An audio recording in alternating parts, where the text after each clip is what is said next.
La presse nous affiche une image de bordel absolument indescriptible du côté du Real Madrid. Regardez-moi ce premier article, c'est la Cadena Ser rapportée par Foot Mercato. La prolongation de Vinicius Junior est compliquée à cause de son temps de jeu et le Real Madrid en voudrait à Xabi Alonso. On a également un journaliste de Sky Sport rapporté par Eurosport qui nous dit que Vinicius Junior souhaiterait le même salaire que Mbappé pour rester. Real France nous rapporte que 3 joueurs veulent la tête de Xabi Alonso selon ce qu'on lit en Espagne, à savoir Valverde, Bellingham et toujours le même Vinicius Junior, et toujours rapporté chez Real France les propos du journaliste Manu Carreño qui nous dit que le Real Madrid préférerait le joueur, à savoir Vinicius Junior, au coach s'ils avaient le choix. En fait, quand on lit la presse espagnole et ce qui est rapporté du côté de l'Hexagone, on a l'impression que le club est en train de cramer. On a l'impression que c'est la catastrophe, que le Real Madrid est actuellement en zone de relégation et qu'en Ligue des Champions, ils n'ont pas gagné un match. Alors je sais pas si on regarde le même début de saison, et certes, j'ai beaucoup de choses à redire sur la qualité de jeu du Real Madrid. Je comprends qu'il y ait des sujets de tension, on va revenir là-dessus, mais la démesure dont font preuve les médias aura toujours quelque chose d'étonnant à mon goût, même si je devrais pas être étonné, parce que je constate ça depuis des années. Alors dans cette vidéo, on va parler de cette mutinerie du côté du Real Madrid et des tensions qu'il y a entre l'entraîneur, certains cadres de l'effectif et une dynamique globale de l'équipe. On parlera également du cas spécifique de Vinicius Junior qui ne cesse de faire réagir. J'en avais parlé il n'y a pas si longtemps que ça, mais en fait, avec les rumeurs, il voudrait les mêmes émoluments que Kylian Mbappé. Avec les rumeurs, le Real Madrid serait prêt à le lâcher pour 150 millions d'euros. En fait, ça m'amène pas mal de commentaires. Et puis, on parlera du temps dans le football à la fin de cette vidéo parce que c'est la chose déterminante pour analyser la situation du Real Madrid. Je suis de retour, c'est la nouvelle semaine, installez-vous confortablement et bienvenue pour cette nouvelle vidéo Talk My Football.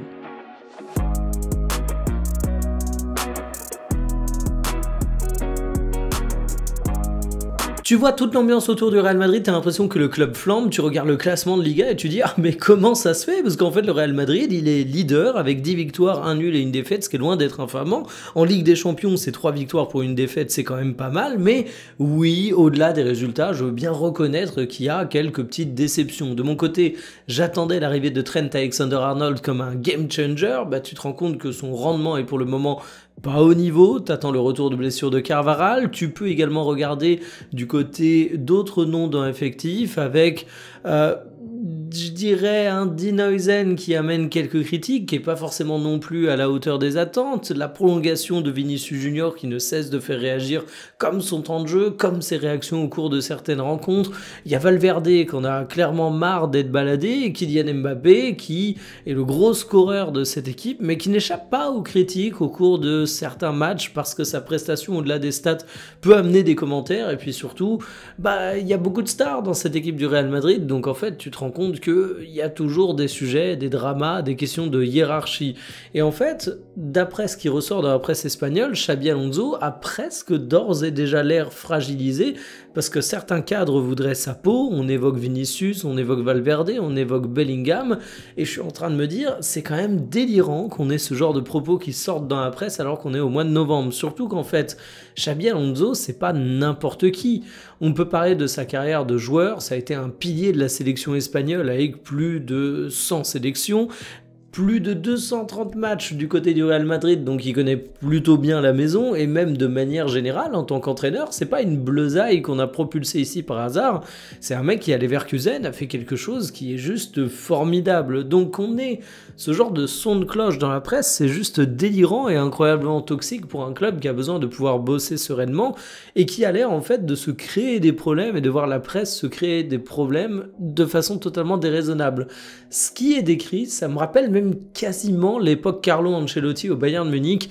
Je sais pas si vous vous souvenez de cette période ô combien complexe où tu te disais ok, le Bayern, l'institution, tout ça, mais quand tu sors des discours clichés, tu te rappelles que le Bayern s'était également qualifié d'FC Hollywood à une époque, et sous Carlo Ancelotti, les cadres ont clairement eu la peau du technicien italien. Alors je pense pas que ça va être la même chose avec Xabi Alonso, mais en fait t'as véritablement des tempêtes médiatiques qui se déchaînent dans tous les sens, et ça commence à être très dur à contrôler, et je me dis qu'il va falloir du calme pour l'entraîneur.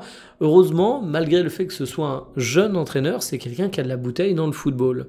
Un des plus gros sujets, c'est donc ce cas Vinicius Junior. Est-ce que Vinicius Junior doit être payé la même somme que Kylian Mbappé, étant donné qu'une partie de la presse annonce que c'est ses conditions pour plonger du côté du Real Madrid? C'est très compliqué de s'exprimer là-dessus parce que selon les sites que vous avez consultés, vous n'allez pas avoir les mêmes estimations de salaire pour Vinicius Junior et Kylian Mbappé. Pire que ça, on sait quand on connaît un tout petit peu le fonctionnement des contrats qu'on a généralement dans le football que derrière les salaires qui fuitent dans la presse, même quand ils sont fiables, il y a des notions de primes qui sont extrêmement dures à évaluer et qui sont même pas toujours parfaitement connues par les joueurs entre eux. C'est-à-dire que tu connais le gros du contrat de ton coéquipier parce que c'est des choses qui se savent dans le football, mais alors le détail des primes, c'est tout de suite un petit peu plus complexe. Donc en fait, à jouer à qui a la plus grosse dans les salaires du Real Madrid, je pense que c'est davantage un moyen pour les médias de présenter ça de manière relativement compréhensible, claire, et d'avoir un gros storytelling qu'une revendication réelle et claire. C'est pareil, on parle du fait que le Real Madrid serait prêt à laisser partir Vinicius Junior pour 150 millions d'euros. Et la somme m'a fait rire parce que c'est une clopinette de plus que ce qu'a coûté Alexander Isak à Liverpool. Et je sais pas quelle perception vous avez d'Alexander Isak et de Vinicius Junior, mais même si Vinicius Junior a eu une période un peu plus compliquée, je vois quand même dans le Brésilien une autre classe de joueurs. Je me dis également, si on continue à comparer les noms, que ça le rend à peine plus cher qu'un Florian Wirtz, et pourtant Vinicius Junior a quand même prouvé plus de choses dans le football. Ça fait une 50aine de millions de plus qu'Hugo Ekitike, ça fait à peine le double d'un joueur qui a débarqué à Manchester United, je parle de Sesco, alors que, bon, à part les gros connaisseurs de football, personne n'avait en tête que Sesco était un joueur absolument formidable, et pourtant tu prends deux Sesco, ça vaut apparemment un Vinicius Junior. Alors ça s'explique par le fait que Vinicius Junior, sa fin de contrat est en 2027, ce que tu rachètes, c'est les années de contrat restantes à un joueur, mais on a vu avec des cas type Eden Hazard à Chelsea que quand tu es un joueur d'une certaine classe, même s'il te reste qu'une année de contrat, au final tu peux la valoriser drôlement. Et je me dis, ok, je peux comprendre le Real Madrid qui lâche Vinicius Junior pour cette somme, parce que au-delà de gagner 150 millions d'euros en vente dans l'opération, ils auraient également un gros salaire économisé. Mais en tant que club acheteur, moi, tous les jours, je vais sur Vinicius Junior pour 150 millions d'euros. Enfin, pas forcément tous les jours, ça dépend de qui j'ai à son poste, de la concurrence, de est-ce que je peux le faire cohabiter. Il faudrait pas recréer les problèmes du Real Madrid dans mon propre club si je suis recruteur, mais Vinicius Junior à ce prix-là, moi j'appelle ça une opportunité de marché.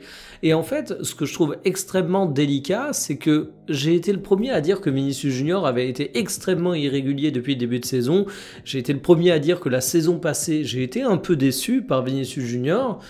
Mais au cours des dernières rencontres, c'est pas forcément sur lui que je tirerais à boulet rouge. Si tu prends le dernier match, alors oui, il est décevant sur la partie offensive, mais face au Rayo, beaucoup de choses ont transité par Vinicius Junior, il s'est pas planqué, comme il s'était pas planqué face à Liverpool, mais Vinicius Junior, c'est un danger qui est identifié, et c'est un danger qui est bien occupé, bien marqué, bien verrouillé, et en fait, il n'a pas toujours la possibilité de faire ce qu'il veut. Et oui, t'as un Kylian Mbappé qui descend un peu, qui essaie de prendre du ballon, mais on va être honnête, il y a vraiment ce côté vampirisation du Real Madrid par Kylian Mbappé, et je dis pas ça pour charger l'international français, mais tu sais qu'il prend beaucoup de place dans une équipe et tu sais qu'il va toujours réussir à s'en sortir via la partie statistique, mais peut-être que via une utilisation différente de Kylian Mbappé, tu pourrais un peu plus libérer Vinicius Junior et lui rendre la tâche un peu moins difficile. Ce que je veux dire par là, c'est qu'effectivement, moi je peux comprendre la colère de Vinicius Junior, qui a l'impression, et c'est pas qu'une impression, qu'il a été rétrogradé dans la hiérarchie, qu'il se retrouve parfois à faire le sale boulot, et que même quand il sort des matchs qui sont intéressants, on le met pas dans les conditions de faire les différences, et du coup c'est lui qui prend tout dans la gueule. Alors comment va se terminer cette histoire entre Vinicius Junior et le Real Madrid? Je suis curieux de le savoir, mais en fait, c'est même pas un sujet qui devrait faire qu'on brûle tout au Real Madrid. C'est cette démesure médiatique qui m'étonne. Alors vous allez me dire, mais comment tu peux dire ça, Michael? Vinicius Junior, c'est un joueur absolument immense. Il quitterait le Real Madrid, ce serait vraiment la fin d'une époque. Et ouais, mais le Real Madrid, c'est également le club qui a accepté de vendre Cristiano Ronaldo à la Juve. Et j'aime beaucoup Vinicius Junior, mais Vinicius Junior, c'est pas l'ombre de Cristiano Ronaldo. Je pense qu'on s'accordera tous à dire ça. Et si tu as réussi à avoir une vie après Cristiano Ronaldo, et le Real Madrid a quand même fait 2-3 trucs après Ronaldo, tu auras clairement une vie après Vinicius Junior. Et il y a des très gros clubs qui ont vendu de très gros joueurs et qui sont très bien sortis derrière. Regardez Liverpool.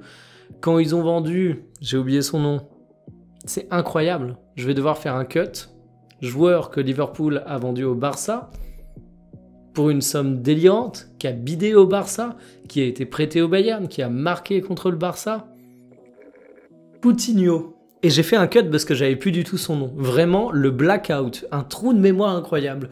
Bah, Coutinho, quand il est vendu par Liverpool au Barça, c'est ton meilleur joueur, et pourtant, bah, tu t'en sors très bien, et la vente de Coutinho, elle te permet d'aller dépenser sur d'autres postes, d'investir sur des joueurs qui ont prouvé depuis leur utilité, et surtout de produire une équipe beaucoup plus équilibrée.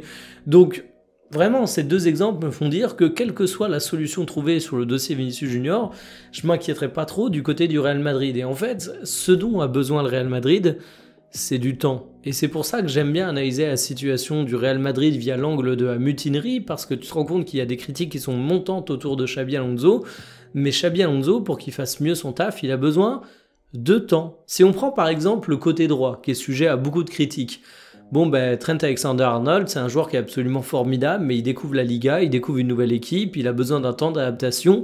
Il sera meilleur dans quelques mois, j'ai absolument aucun doute là-dessus. Et en plus, tu vas avoir le retour de Carvajal. Donc en fait, tu as deux sujets d'amélioration qui vont se produire sur le côté droit, juste d'un point de vue mécanique, juste en ayant du temps. C'est pareil, quand on parle de temps, bon, ben, en charnière centrale, tu as le retour de Rudiger. Alors Rudiger, c'est pas le joueur qui va résoudre absolument tous tes problèmes, mais on sait que le Real Madrid est à l'affût d'opportunités au cours du mercato estival, qu'il y a de gros joueurs qui pourraient rejoindre le Real Madrid librement, donc ça t'apporterait bien des solutions, mais en attendant, bah, si tu te retrouves avec Rudiger, Militao, Denhuijsen, bah, t'as de quoi mettre en place une certaine concurrence. Tu peux ajouter à ça Asensio, etc. Mais voyez ce que je veux dire, ça va faire que ce secteur de jeu qui a été sinistré en termes de blessures au cours de ces derniers mois va se regarnir un peu et tu vas peut-être réussir à trouver d'autres solutions. Et des solutions, tu es déjà en train d'en trouver pour d'autres dossiers chauds. Hendrix a été une vraie épine dans le pied du Real Madrid. Pas parce que c'est un mauvais joueur, très loin de là, mais parce que quand tu as un talent que tu es en train de gâcher et que tu as payé au prix fort, c'est une épine dans le pied. Bon, ben on parle de plus en plus de son prêt au cours du mercato hivernal, on annonce l'Olympique Lyonnais. Tu vas résoudre ce problème. Mastantuono, que tu as été recruté pour une somme vraiment importante, il a des débuts où lui aussi, il est très jeune, il a besoin d'un temps d'adaptation. Il a en plus ce sujet de la pubalgie, tu veux pas prendre de risques. Tu vois du côté du Barça à quel point une pubalgie, tu peux te la traîner longtemps, ça peut être handicapant quand tu vois ce que c'est en train de faire la saison de Yamal. Là, le joueur, il va finir par revenir à 100%. Et en fait, j'ai l'impression que bon nombre des problèmes de Xabi Alonso vont quasiment se régler mécaniquement, avec le temps, automatiquement.